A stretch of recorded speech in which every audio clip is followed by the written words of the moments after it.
Bharatiya Janata party state कार्यालय में अध्यक्ष महोदय श्रीमान बंडी संजय जी के आदेश अनुसार भीम दीक्षा का कार्यक्रम आज प्रारंभ हुआ है और इस कार्यक्रम को सफल बनाने के लिए ओबीसी मोर्चा ऑल इंडिया अध्यक्ष श्रीमान लक्ष्मण जी, विवेक जी, सुधाकर जी, जितेंद्र जी, एससी मोर्चा अध्यक्ष बादशाह जी, प्रेमिंदर जी, प्रकाश रेड्डी जी, सांबा मूर्ति जी, कुमार जी, उमा जी, जयश्री जी और मेरे पीछे जितने भी जो कॉर्पोरेटर्स पधारे हैं उन सबको हृदय से धन्यवाद प्रकट करता हूं। आज हम देख रहे हैं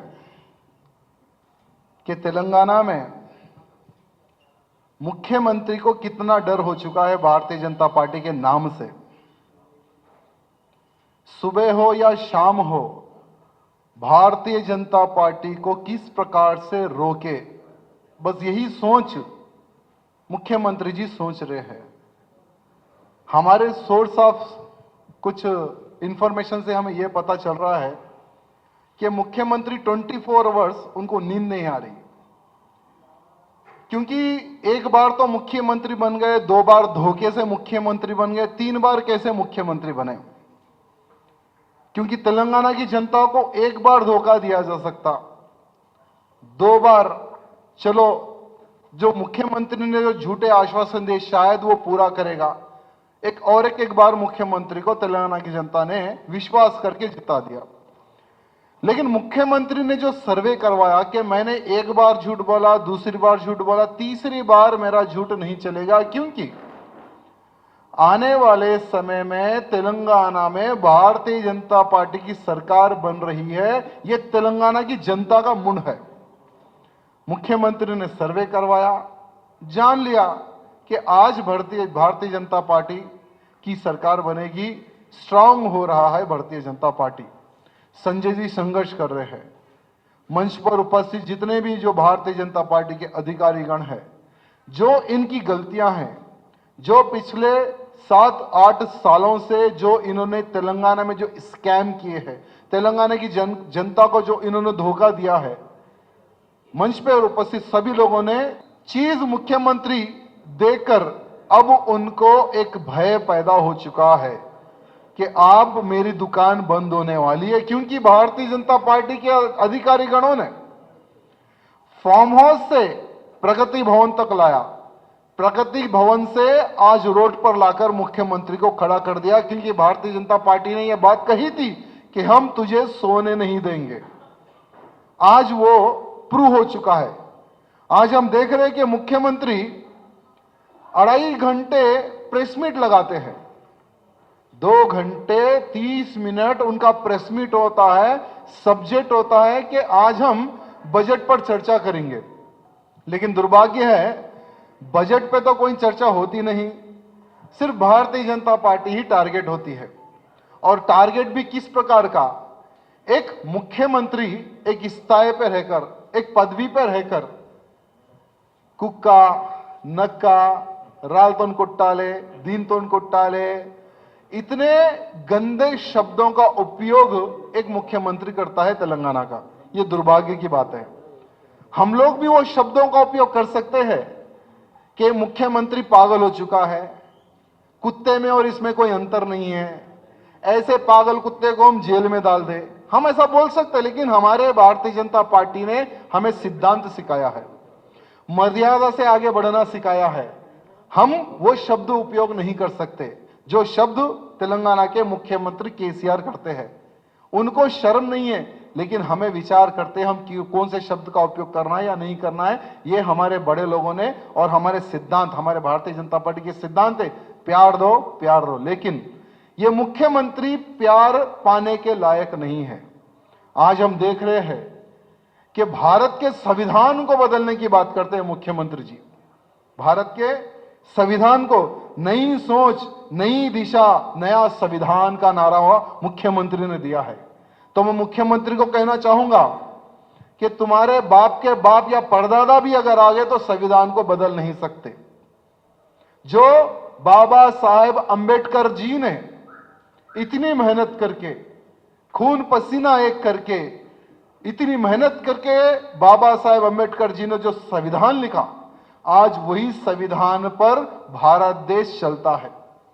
वही संविधान के ऊपर तुमने शपथ ली है। मुख्यमंत्री हो, राष्ट्रपति हो, प्रधानमंत्री हो, विधायक हो या सांसद हो, हर वो व्यक्ति संविधान के ऊपर हाथ रखकर कसम खाकर वो आगे बढ़ता है। लेकिन दुर्भाग्य है कि हमारे तेलंगाना राज्य के मुख्यमंत्री संविधान को बदलने की बात करते हैं। तो मैं मुख्यमंत्री को कहना चाहूंगा कि तुम बदल जाओगे, संविधान नहीं बदलेगा। ये तेलंगाना की जनता तुम्हें बदल देगी, कुर्सी से उठाकर जमीन पर फेंक देगी, लेकिन संविधान नहीं बदलेगा। आप क्या कहते हो? मुस्लिम लीग के बारे में आप बात करते हो, तो मैं मुख्यमंत्री को कहना चाहूंगा, मुस्लिम लीग का इतिहास एक बार पढ़ लो। ये वो मुस्लिम लीग थी जो भारत के 2 टुकड़े करने में सहयोग था और तीसरा टुकड़ा करने में भी सहयोग था। सोच थी मुस्लिम लीग की। ये वो मुस्लिम लीग है जो आज एमआईएम लेके चल रही है। और आप एमआईएम की तारीफ करते हो। ये कौन सी एमआईएम? क्या है एमआईएम? 7 विधायक और 1 सांसद, तुम उनको सर पे बिठा के चल रहे हो। मुख्यमंत्री जी, एमआईएम का एक बार इतिहास देख लो, मुस्लिम लीग का इतिहास देख लो। देश को तोड़ने में सबसे बड़ा योगदान मुस्लिम लीग का था। और ऐसे देशद्रोही पार्टी का तुम सहयोग करते हो, बड़ा भाई मानते हो असदुद्दीन ओवैसी को। ये बड़ा भाई नहीं है, ये बहुत बड़ा ब्लैकमेलर है।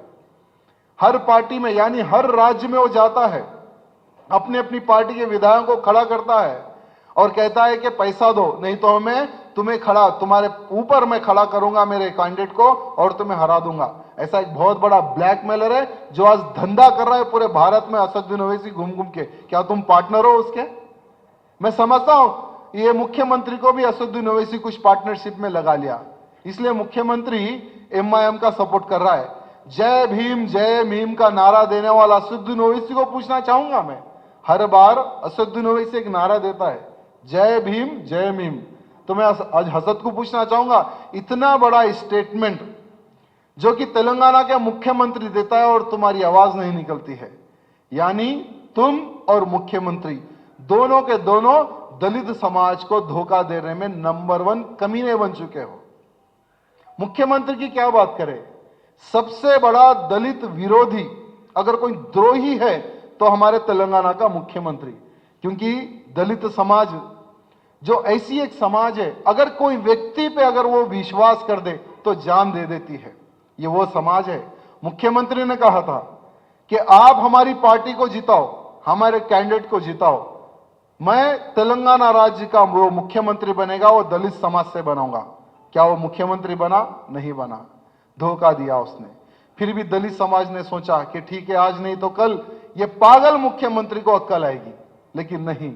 3-3 एकड़ जमीन देने का वादा था मुख्यमंत्री का, जो गरीब दलित समाज है उनको आइडेंटिफाई करके 1 एकड़ भी उसने आज तक जमीन नहीं दी। फिर से 2 बार धोखा दिया। बाबा साहब अंबेडकर जी की बहुत बड़ी प्रतिमा जो कि विश्व में कहीं नहीं दिखेगी, उतनी बड़ी प्रतिमा टैंक माउंट पे बिठाने का वादा था, वो भी धोखा दिया। ये झूठा मुख्यमंत्री हर बार दलित समाज को धोखे पे धोखा देने वाला ये तेलंगाना का मुख्यमंत्री है। और आज दलित बंधु के नाम से दलितों में फूट डालने का षड्यंत्र कर रहा है। आज मेरी विधानसभा में 100 नाम देने का वादा, यानी 100 लोगों को ही मैं दलित बंधु के तहत दूंगा, तो बाकी के लोग कहां जाएंगे? क्या अरबपति करोड़पति है क्या दलित समाज के लोग? कई ऐसे लोग हैं जो गरीब वर्ग के लोग हैं। मेरे पास मेरी विधानसभा में 15,000 से अधिक गरीब समाज है। तो उन 15,000 में से मैं 100 लोगों को कैसे आइडेंटिफाई करूं? यानी उनमें लड़ने का प्रयत्न। फिर से एक बार दलित समाज को धोखा देने का काम ये तेलंगाना का गद्दार मुख्यमंत्री कहूंगा मैं, क्योंकि ये शब्द बोलने का मुझे इजाजत नहीं है, लेकिन जो व्यक्ति जो भाषा से समझता है मैं उसी को उस भाषा में समझाता हूं। ये गद्दार मुख्यमंत्री। और क्या कहता है मुख्यमंत्री हमारे प्रधानमंत्री के ऊपर कि जिस राज्य में जाते हैं उस राज्य के कपड़े पहन लेते हैं। इसमें गलत क्या है? क्या तुमने व्हाइट टोपी नहीं पहनी है? क्या तुमने शेरवानी नहीं पहनी है? हमने कभी कहा? नवाबों की टोपी पहनकर वोट का भीख क्या तुमने नहीं मांगा? हमने कहा? हमने नहीं कहा। हमें पता है कि तुम्हारा कल्चर है, जब हिंदुत्व की बात आई तो तुम यज्ञ करते हो, जब मुसलमानों की बात आई तो व्हाइट टोपी पहन के भीख मांगने निकल जाते हो। हमें पता है तुम्हारी नीयत के बारे में, लेकिन हम कभी कमेंट नहीं करते। लेकिन तुम्हें कमेंट करने का अधिकार नहीं है। एक देश के प्रधानमंत्री पर उस प्रकार से कमेंट करना, यह बहुत ही घटिया सोच वाला ही व्यक्ति कर सकता है, और तुमने यह साबित किया है कि तुम खुद घटिया हो। प्रधानमंत्री मोदी जी, उनका ये स्टाइल है, उनकी सोच है।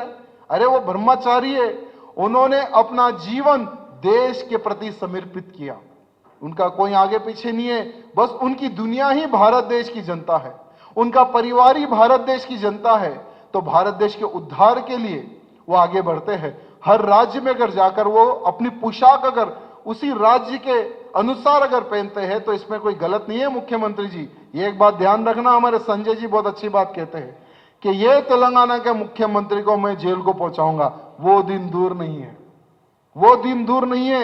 एक कपड़े बैग कर पैक करके रख लो, और जेल में रहने के बाद में किस किस प्रकार से रहना है वो भी आप सोच के रख लो, क्योंकि वो दिन दूर नहीं, हमारे संजय जी तुम्हें जेल को पहुंचाएंगे। और मुख्यमंत्री को लास्ट पर यही कहना चाहूंगा, जो शब्द तुमने कहा है संविधान को बदलने की, पूरे दलित समाज से माफी मांगो, नहीं तो तुम्हारे तेलंगाना में खैर नहीं है समझो। एक एक दलित समाज का भाई बंधु जिस चेयर में तुम्हें बिठाया है, उसी चेयर से उठाकर तुम्हें जमीन पे फेंकेगा। धन्यवाद।